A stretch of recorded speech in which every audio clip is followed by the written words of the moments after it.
자, 안녕하세요. 꿀벌 스토리입니다. 오늘 11월 16일 일간 간담회 시작하도록 하겠습니다. 일단 부제 보시면 서울대학교 병원이라고 제가 적어놨죠. 며칠 전에 제가 코로나 임상 가능 여부, 렌질루맙에 대해서 좀 질문을 좀 했는데 답장으로 이제 연락처만 이렇게 간단히 알려주는 그런 회신이 왔어요. 그래서 오늘 거기에 이제 전화를 해봤는데 그냥 임상시험센터 연락처더라고요. 그래서 제가 코로나 치료제에 대한 임상을 참여하려면 어떻게 해야 되냐 물어보니까 또 다른 번호를 알려주셨어요. 그래서 그쪽 연락처가 어디냐면 감염내과, 서울대병원 감염내과 연락처를 알려주시더라고요. 그래서 이제 그쪽에는 전화를 좀 해봤는데 전화가 안 됐습니다. 예, 연락이 좀 어려운 것 같더라고요. 계속 통화 중이고.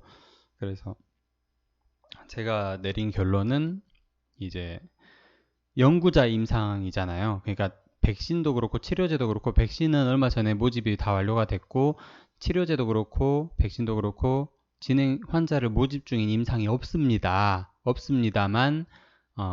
연구자들이 개별로 하는 임상은 아마 연락을 직접 해보셔야 될 겁니다 라고 하면서 그 감염내과 연락처를 알려주더라고요. 그래서 그 얘기는 뭐냐면 렌질루맙 임상 모집이 이렇게 공개적으로 진행이 되고 있는 게 아니라 아무래도 중환 환자들을 대상으로 하는 치료제잖아요. 그러다 보니까 어느 정도 렌질루맙 코로나로 인해서 좀 심각한 단계에 있는 사람들, 그 사람들을 위주로 먼저 환자의 보호자들의 동의를 얻고 나서 진행을 하는 게 아닌가 싶습니다. 렘데시비르 플러스 렌질루맙, 그리고 렘데시비르 플러스 위약, 이렇게 진행을 하죠. 그리고 렘데시비르 대 렌질루맙 플러스 위약, 뭐 이런 식으로 또 진행을 하고 있는 걸로 알고 있는데, 결론적으로는 가교 임상도 마찬가지로 환자 모집을 그렇게 공개적으로는 하고 있지 않다라는 결론을 좀 내리게 된 것 같습니다. 제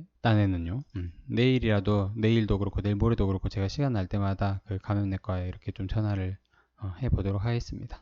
그리고 뭐 실망이다 아니다 뭐 그런 걸 논할 단계는 아닌 것 같아요. 임상에 대해서 뭐 홈페이지에도 게시가 안 되고 있고 그 환자 모집에 대한 공지가 안 올라 있고 하는 걸 보니까 그렇게 공개적으로 모집을 하는 단계는 아닌 것 같아요. 그리고 연구자 임상이다 보니까 더더욱 그렇고요. NIH 임상. 오늘도 역시 공매도는 15만 6천 주로 오늘 총 거래량 74만 주에 비해 21% 정도가 공매도였습니다. 공매도 금액으로는 약 5억 원 정도였고요. 투자자는 개인이 오늘 5거래일 만에 순매수로 돌아섰고 외국인은 5거래일 만에 순매도로 돌아섰습니다. 뭐가 좋은지 그런 건 논할 단계가 아닌 것 같습니다.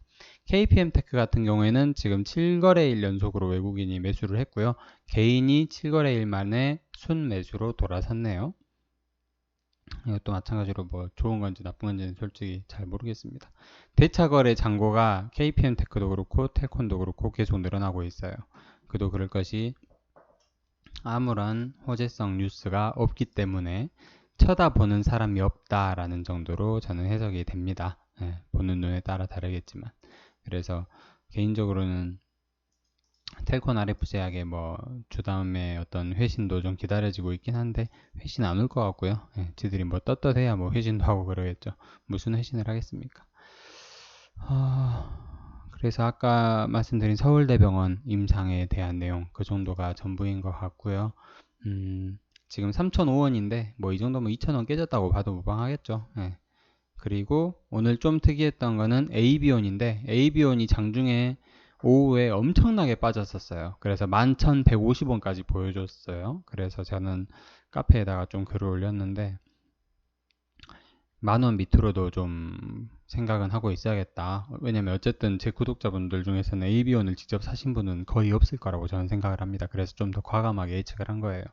10,000원 밑으로도 좀 생각을 하고 있어야겠다. 12월 되면 주요 주주들이 이렇게 매도를 칠 것이고 혹은 매도에 대한 우려감으로 좀 이렇게 주가가 좀 하락을 할 가능성이 있고 얘네가 갖고 있던 어떤 파이프라인에 대한 내용, 임상에 대한 소식 그런 것들이 12월에 나와주면 좋겠지만 내년에 나온다면 내년 1월, 2월까지는 그 정도 이후에나 좀 주가가 좀 제 값을 찾아가지 않을까라고 생각을 한다라는 글을 올렸습니다.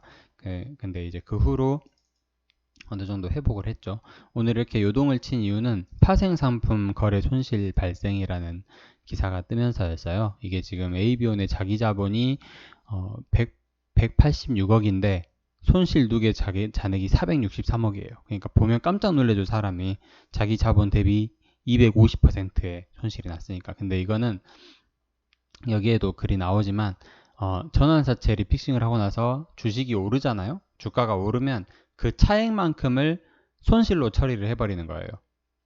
잠재적으로 갚아야 할 돈으로 인식을 하는 거예요. 사채니까 갚아야 되잖아요. 원래는 갚아야 되는데 얘네들이 만약에 나는 돈으로 안 받고 너네 주식으로 전환을 할래. 그게 전환사채잖아요. 그래서 그렇게 된다면 그 금액만큼 이 460억 정도의 금액이 혹은 그 차이가 좀 발생하겠죠, 당연히. 그 금액이 나중에는 수익으로 이렇게 잡힐 수가 있다는 거죠, 재무제표상에서. 그래서 여기에도 그런 내용이 나옵니다. 여기 보시면은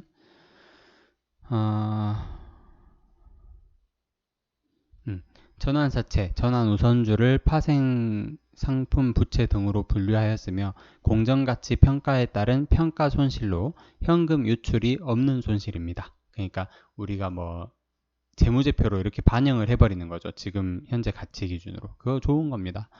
일찍 이렇게 해버리는 건 좋고요. 오히려 회계연도 지나가기 전에 이렇게 해버리고 2022년에 새로운 출발을 하겠다. 약간 이런 의지를 표명한 걸로 생각을 하시면 돼요. 매수를 아직 안 하신 분들은 좋은 매수 기회가 또 올 수도 있습니다. 지금 여기서 이게 바닥을 만들었다 그 정도는 아닌데 추가적으로 이렇게 며칠간 추이를 보고 나서 좀 더 빠지면 이때는 좀 매수를 해도 되겠다. 그런 생각을 할 만한 그런 단계라고 생각을 하시면 될 것 같습니다. 텔콘이 AB온 이런 것 때문에 과연 빠졌을까요? 저는 그렇게는 생각이 안 들더라고요. 그냥 빠질 놈이라서 빠진 것 같습니다. 이렇게 11월 16일 일간 간담회 마치도록 하겠습니다. 서울대병원 임상에 대한 내용과 AB온의 파생상품 거래 손실에 대한 내용을 다뤘습니다. 끝까지 들어주셔서 감사합니다. 화이팅입니다.